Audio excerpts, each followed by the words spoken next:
So it's really important for us at Joni that's why we always talk about showing what's possible when the world exists with menstrual justice. So what does that look like? It means having conversations with our kids like about menstruation like we do about nosebleeds, or what we do about cuts and bruises, or how we do fevers. Like, it's part of our healthcare. It's just a normalized conversation. It's about everyone having this conversation because it's how we all got here. It's not scary.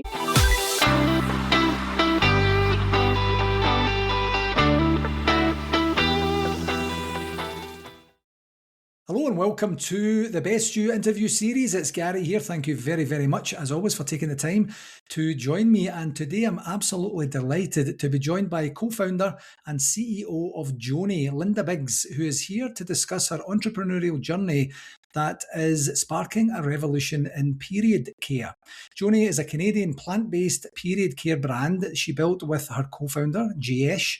I hope I pronounced that correctly. Yeah, you got it. Yes. And Joni's earliest memories trace back to a Vancouver apartment building where her mother and grandmother worked to make ends meet, with her mother navigating life as a single immigrant parent, unable to find work in her trained field. That upbringing, shaped by sacrifice and community, became the emotional backbone of the company that Linda would go on to build.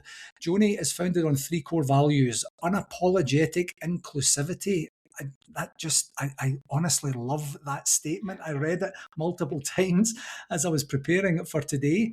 The second one being radical transparency, and the third one being different on purpose. Through Joni's give back model, the company works toward period equity, aiming for everyone who menstruates to have bodily agency and access to safe period care. As a mother of two daughters, Linda has described feeling a deep pull to connect her daily work to the kind of world she wants to help create for them. Linda, thank you very, very much for joining me today. I'm so looking forward to this conversation. I'm so honored to be here, Gary. What an introduction. I'm truly excited to chat. Me too. Me too. So, as I like to do, is to get a wee bit of a background. I mentioned some of it. Of course, the brief highlights there. Why plant-based period care? What was the journey that got you interested in this and so passionate to get to the spot where Joni is today? Yeah, I mean, I think like a lot of other founders and a lot of other entrepreneurs, you really try to solve a problem that you're experiencing. Uh, but there was a long journey before Joni. So I had a very corporate career. I did all the right things. I checked off all the shoulds. I, should get a regular job and then, move up in that field. And I just never felt like it was the right place for me. I mean, I would, it would just got boring really quickly. And so I would move jobs every couple years. And that was seen as a big no-no at the time. I have a computer science background. But what it taught me was how I really am passionate about having an impact. Like, you think about what you're motivated by. And for me, it was like, I really just didn't want to be another cog in a machine. I really wanted to feel like I had autonomy and had an impact, a positive impact.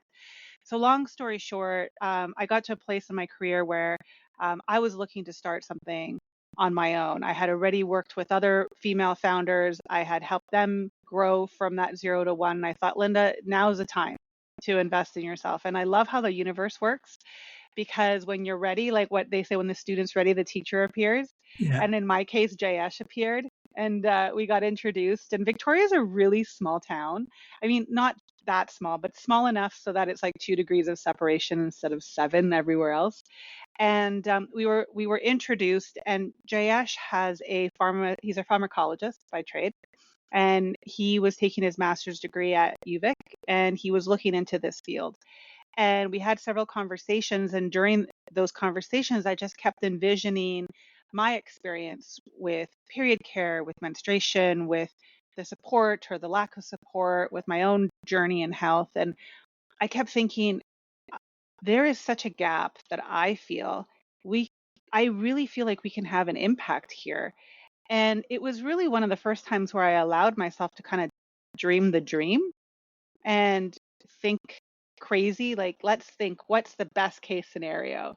And so we decided to partner and took a leap on each other and launched what A lot of it as a natural consumer, I felt was missing in the market. And Jayesh, as a pharmacologist and really looking at product side, what he felt was really great high quality products so that we can, instead of making people who menstruate choose between a product that it works, but is not necessarily good for your body. It's got a lot of plastic in it versus a product that's organic, but you actually don't know if it works. Oftentimes people complain that it doesn't work as well, but the products are better for you. Why can't we have both? Why can't Yeah. we have a product that performs um, with those high quality, better for you materials, and one that a business that makes an impact that actually gives back to our communities in a way that's not just a marketing slogan, but that's actually woven into the fabric of the business model itself. And 6 years later, here we are. 6 years later, and I'm assuming the time has flown by to this particular point. Yeah, absolutely. I mean, it's flown by. I mean, days are long. There are Yeah. some days that are, the roller coaster ride of the founder journey is very real. There is blood, sweat, and tears, sometimes every hour for 8 hours straight. But yeah, it's been it's fast, and I've never held a job. Jayesh and I always joke we've never held jobs this long. So we're doing something right if we're still here. Yes. Oh, I love it. So you mentioned during your introduction or your journey there about your experience and the different types of product type. What specifically about that compelled you to use that experience and the feelings and whatever else came with it to say there has to be a better way? What if, or how could we, or whatever questions it was you were asking? What was that? Was it wholly negative, some positives, confusion, weirdness? How did that go? That's a good question. I think it's a whole melting pot of a lot of different things. So my own personal journey, you mentioned, it in the intro was my mother came to Canada. She's an immigrant from Mexico. We had very, very little. And I remember as a competitive swimmer growing up that there were many times where we would go to the food bank and period care, specifically tampons, was something that I needed but didn't always have access to. Um, Mhm. so then when there were gaps, I would always, I would ask friends for some, but I didn't have, there wasn't a name for that. Now in this position, I know like period poverty does exist in Canada. 1 in 3 women under the age of 25 have a hard time um, um, affording period care and having access to it. And so there was a reflection of that experience for me. And as an athlete at a very high level, I was for 8+ years, I was never asked about my menstrual cycle once Yeah. in my whole coaching, fitness, athletic journey. And then having had, as an adult, have been in a place where I felt like I could put something into the world that I feel solves my problem, but also solves other people's problems. So I chatted with lots of friends, as you do when you first start a company, and just trying to gather that anecdotal data about like what's your experience like? What's your experience like? And the results were, it was this like thing that you tolerated. Nobody really connected to any of the brands that are out on the market. And I was like, I don't feel like it's that big of a reach to create something that actually stands for something meaningful, creates a good product that, has one job, which is, take care of, the period care blood and make sure that it works and and build from there. And so I think it just, I mean, I always like to attack a problem head on. And so when I see a clear path forward and I can see this is the drive, I mean, you don't have all the answers, you don't have the full vision, but you have an idea of what your next step is. And that was where I was like, I really feel like we could have something here. We can make meaningful impact. Um, we could build something here that actually gives back to our communities. I can solve a problem for myself. I have 2 young daughters. I want them to be able to be proud of what mom does, and I want them to be able to have products that I'm proud of them using. And so it was just a combination of a lot of things. And like most things, there's like a time where it all comes together. And I just feel like that was a moment for Joni. Definitely sounds like it. And even having that label, that ability to be able to talk at a conscious level about period poverty and the fact that it's a real thing. You know, when you say food bank, one of the last things I would ever think of would be anything other than consumable food. You know, but Yeah. there are other things that people who are on, you know, who are in difficult times and in need of help and care that would need. And I just like when you said it there, for me, it's just one of these ignorance moments where I'm thinking there's still a lot to learn about that. And then it's difficult enough growing up through your teens, being in a competitive sport that requires your body to be in the best shape it can be because you know millimeters are separating winners Hmm. from people who don't win, and all the distractions and such that could come from that, and then having to, I was going to say borrow, that's a horrible example, but having to get to Yeah. be gifted and ask for from friends just so that you're not in a compromising position. That must have been a difficult situation for you. Yeah. I mean, it was just my reality at the time, and so you Yeah. live through it. But one of the things I really like to help raise awareness on, it's often people, what you do see at these not just food banks, but any type of shelter or places where people donate to. It's often this idea of like people will buy um, often the lowest cost item, and that's not necessarily a bad thing, but like they're pads that are like super super thick. Um, there and sometimes they don't buy tampons. You don't get tampons donated at all. But I mention this because I really think it's important when it comes to managing your menstrual cycle. A level of dignity comes from being able to choose what products works for you. Not everyone can use a product that's insertable. Not everyone has access to clean drinking water in Canada to be able to use a reusable product. So being able to have a level of Yeah, dignity to say, I'm going to I get to pick the product that works best for me. But not only that, but this is why Joni donates a lot. We donate at least 2% for B Corp, but we want people who not can't necessarily afford it not to be just, the idea is like, well, just take it, you have what you need, just be happy with it. You should have products that are good for you too. There should be a level of dignity to have quality products. I truly believe everyone should have access to quality products. And so I really talk about that a lot um, in trade shows and the work that we do, because it's not just a matter of donations and then there you go, you have something, use toilet paper. It's the dignity that comes from choosing, again, what works best for your body. That's really important to us at Joni as well. definitely. It's such a poignant word, dignity, and Hmm. sometimes it can be used in a context that's not befitting of the conversation in and of itself. I can feel the passion. I can feel the energy when you're saying that, almost as if you're recounting or recollecting times when people have not been afforded that, maybe even yourself or friends or family or colleagues and such. It's such an incredibly important thing. Let's switch gears for a second to the business side of things.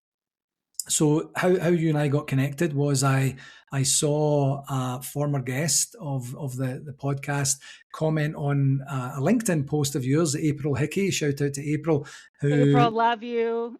yeah, She's yeah, amazing. and April had said, you know, congratulations, so proud of you. I can't remember exactly what it was, but you had been confirmed to have the products in Walmart Oh, across, yes. I believe it was across Canada at the time, Nationally, yeah. Yep. and and I, you know, living in a certain bubble, you know, you only see what the algorithm sends you at times, and so thankfully April and I were connected.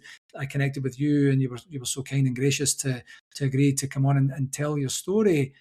How do you get from I have a situation or a circumstance and an idea. I've just been introduced to this guy who equally has a certain passion and some skill sets and talent and passion around that, to within 6 years getting yourself on the shelves of one of, if not the most recognized retail brand in the entire world.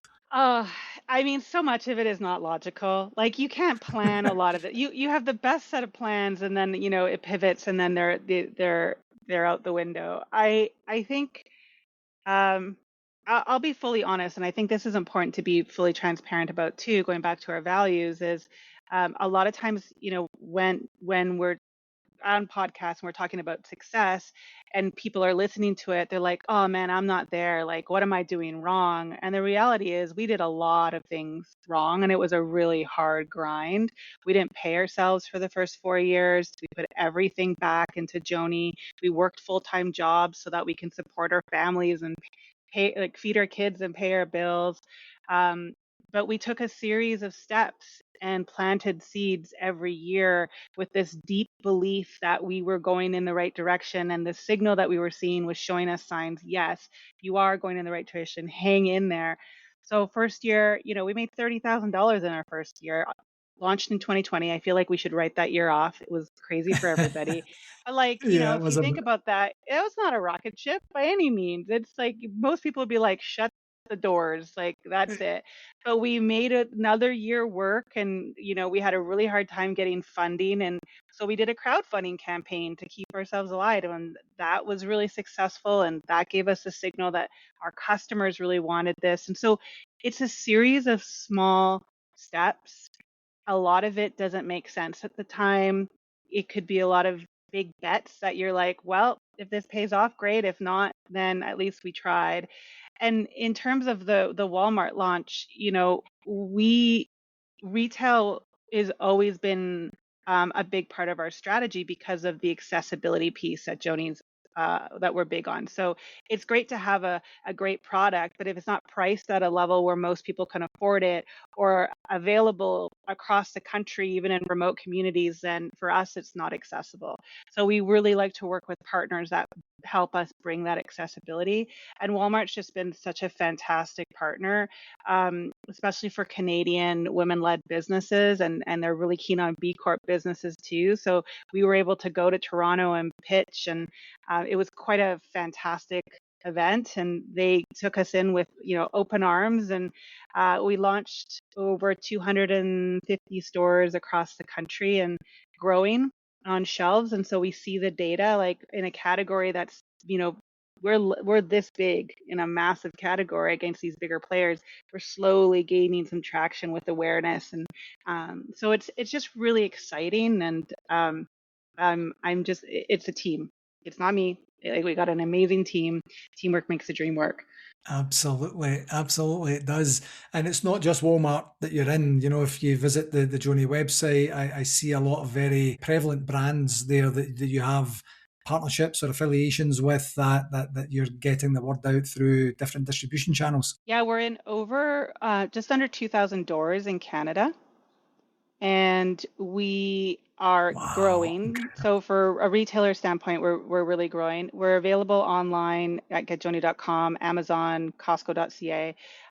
But I think the other channel that most people aren't aware of is our B2B commercial channel. So we created the world's first smart period care dispenser.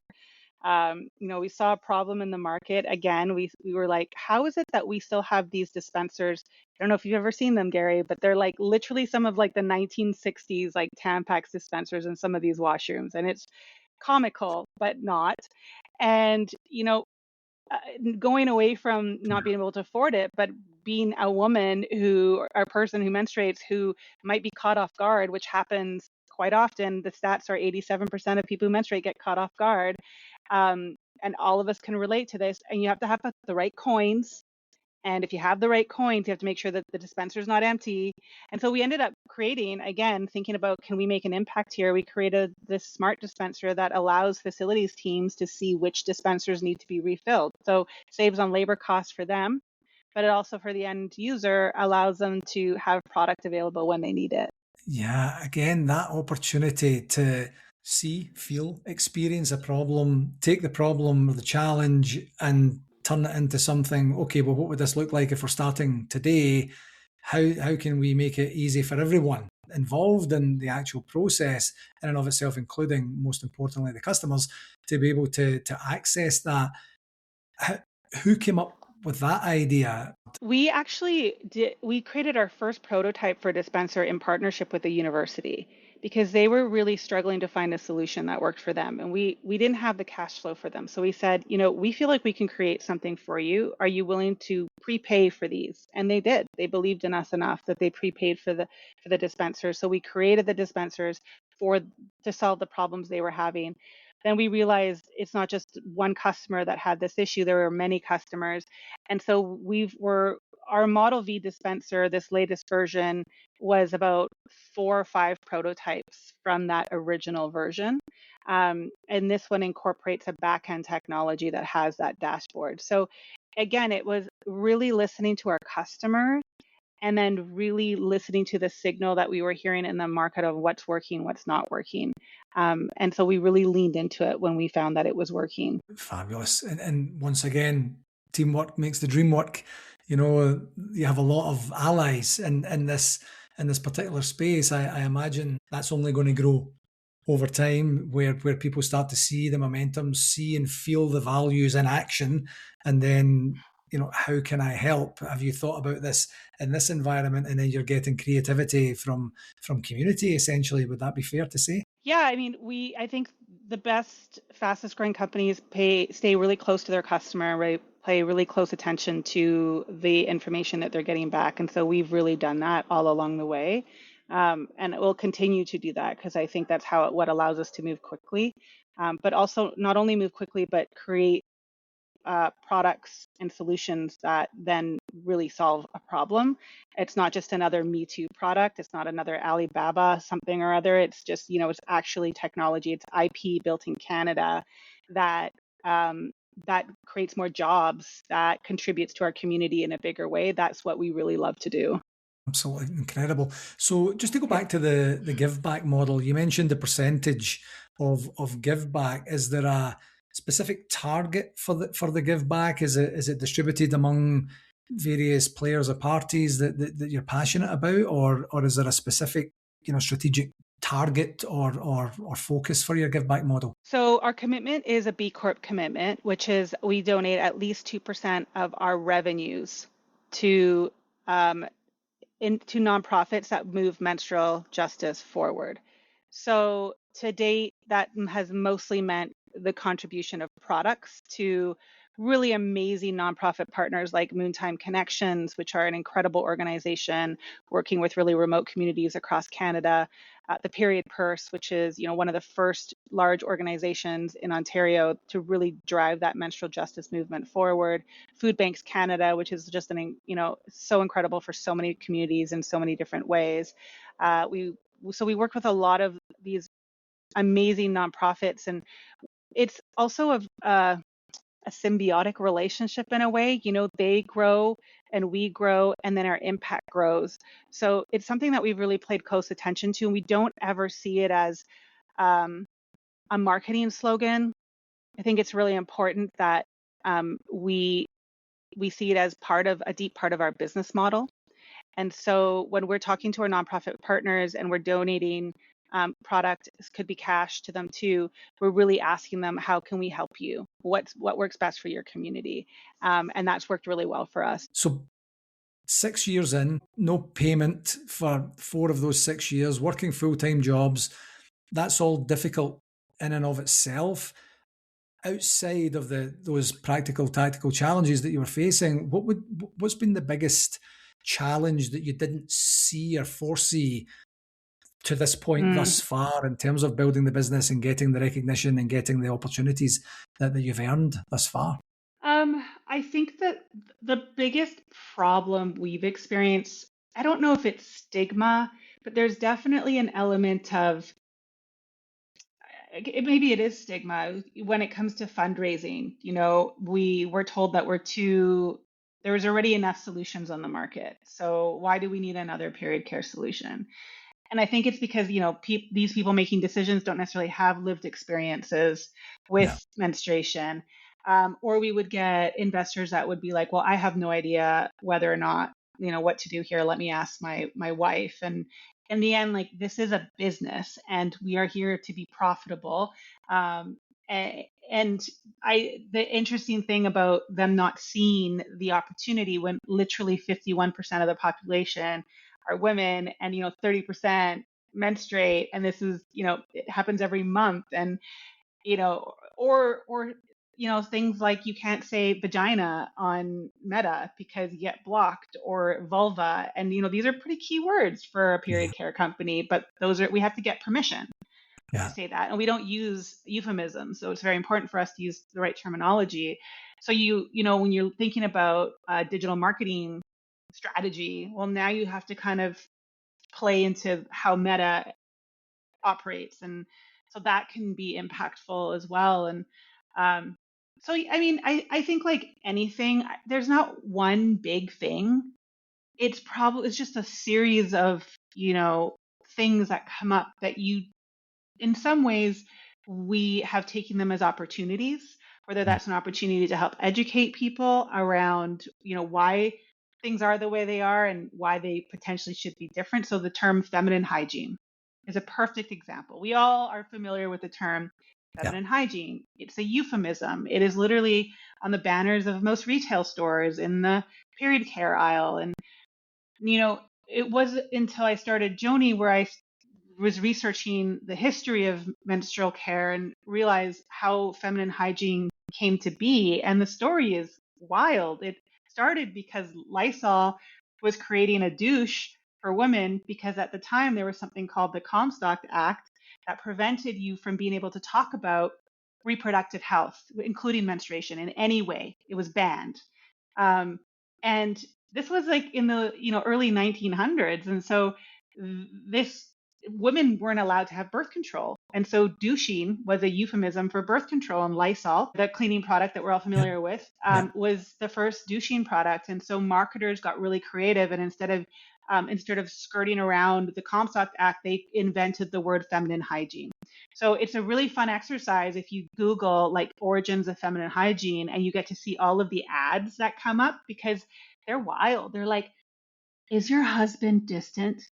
Maybe it's a you problem. Like the shame and the stigma that Whoa. is like, it's wild. So then you think about, okay, that was the foundation of this industry, and that's what we're building on. And so, we know, we really, when we talk to people and they're like, what do you do? It's like period care. And they're like, oh, period care, like feminine hygiene. Like, oh, you have to really start to like, you meet people where they are, Yeah. and then try to take them a little bit further and help they kind of expand their world in this area. And so, going back to your question, there's not like one big roadblock. And I think most founders could probably, maybe not, but for us, it was a series of a lot of things that we had to overcome. But we're trying to see it as, things that we can use for our advantage in many ways. You kind of have to, otherwise you go crazy. Yeah. Information you didn't have before, and a new stigma, or a new approach to a stigma, or a new reaction to the stigma as well. And it's such a fascinating thing. And thank you for the history lesson there, because it's things just exist, and that's just it. Yeah. And you would look for that in a shop, and in a store, and that's, for me, that's the stigma part was why I was so excited to have this conversation today, because I grew up Mm. with four sisters. Mm. I don't recall ever having a conversation about that. Why would it? And I was the youngest. Why would they talk to me about it? But even I don't recall it being like a normalized conversation in Yeah. in the household. I do recall my mum sending me to the shop for a loaf of bread and some pads, Oh, Doctor okay. Doctor Whites they were called, and I'm Oh, just I'm just a kid, so I'm like, I've just got some pads, and it wasn't until I was walking home one day and someone was like, aha, and I'm like, it's bread. What are you talking about? And I had no idea. It was just a right. a thing that I did, and then as I've grown into an adult, and have many positive relationships with women over the years, including family, friends, and colleagues and such like that. Never part of a conversation, and kind of why would it be part of it? Obviously, there's Yeah. private, and of course, but that ability to be able to recognize the potential inconveniences, the 80+% of people being caught, Yeah. in a surprise situation, and then being in a very difficult situation. I think back to Wimbledon, which is not long Mm. finished by the time that we're recording this, and for the first time in Wimbledon history, they allowed women to wear black shorts under their skirts, Right. for a period of Non-white. Yeah. for protection, Yeah. and this is 2026. Yeah. So, and just back to the one comment that you made earlier, where there's enough period care products in the marketplace. Why do we need another one? If that was the case, there would be no such thing as any founder from this point forward ever in the history of founding. Yeah. You know, Exactly. it's It's such wild. it really is. Well, it's Yeah. such ignorance. So I'm hoping by virtue of this conversation that we have an opportunity to really put the word out there a wee bit more in terms of my audience, and the ability to hopefully have my friends and colleagues of the male variety to be able to empathize with it, absorb the messaging that's within it, and have these open conversations to make sure that those that are in their circle that they care about have what they need and have Yeah. access to what they need, and know and understand what the options and opportunities are too. Yeah. It's fascinating. Well, I love what you said about your experience as a little boy. You got the bread and you got the pad and you thought nothing of it, right? Mhm. And it wasn't until someone pointed and laughed and was like, "Oh my gosh, you got pad," and you learned Mhm. shame and stigma around it. It's a Yeah, learned behavior. We're not born with that because this is a natural bodily function. So it's really important for us at Joni to, that's why we always talk about showing what's possible when the world exists with menstrual justice. So what does that look like? It means having conversations with our kids like about menstruation like we do about nosebleeds, or what we do about cuts and bruises, or how we do fevers. Like, it's part of our health care. It's just a normalized conversation. yeah, It's about everyone having this conversation because it's how we all got here. yeah, It's not scary. And I think that we're getting there. And what I love to see is I often do a lot of demos at retail stores or at trade shows. And I will ask, because we give out samples, and I will typically ask, instead of, do you want a pad or a tampon? I will ask, do you menstruate, or do you know anyone who menstruates? And typically, if it's, if I see if it's a man, I'll be like, do you know anyone who menstruates?